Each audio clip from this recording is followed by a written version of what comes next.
আজকে বানাবো কুমড়োর ডোগা দিয়ে আলু দিয়ে রুই মাছ দিয়ে ঝোল। এই যে কুমড়োর ডোগা কেটে রেখেছি, এখন এই যে রুই মাছটা ভেজে নেব। রুই মাছটা নুন হলুদ মাখিয়ে রেখেছি, এটাকে এখন ভাজবো। হ্যাঁ, এখন রুই মাছটাকে ভাজবো। এই যে কড়াই তেল দিলাম, তারপরে এই যে রুই মাছটা এটাকে ভাজবো। মাছটা ভাজছি,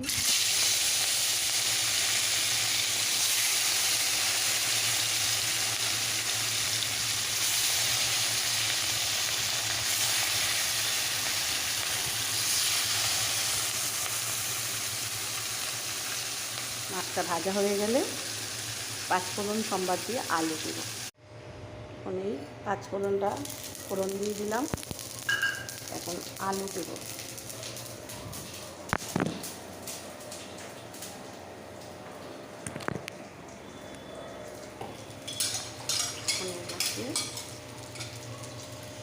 আলু দিয়ে দিলাম,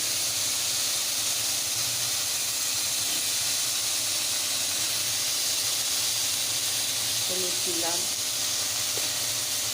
এখন এর মধ্যে ডোগাটা দিয়ে দিলাম।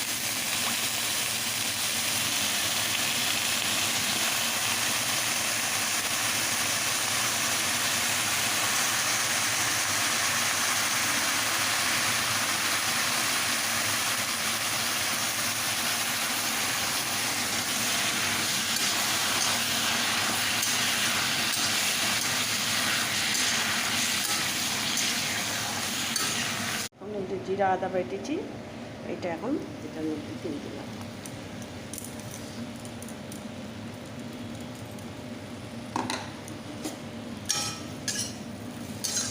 এটা দিয়ে ভালো করে একটু কষবো।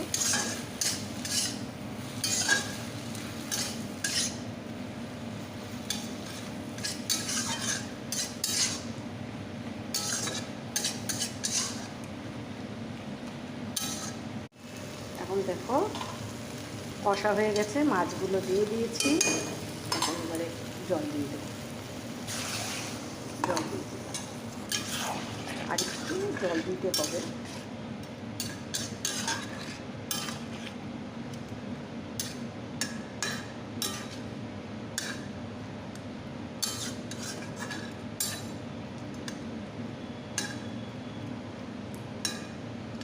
রুই মাছের ঝোল আমার রেডি। এখন এবার এটাকে নামিয়ে নেব। অলমোস্ট ডান হয়ে গেল, দেখো কমপ্লিট।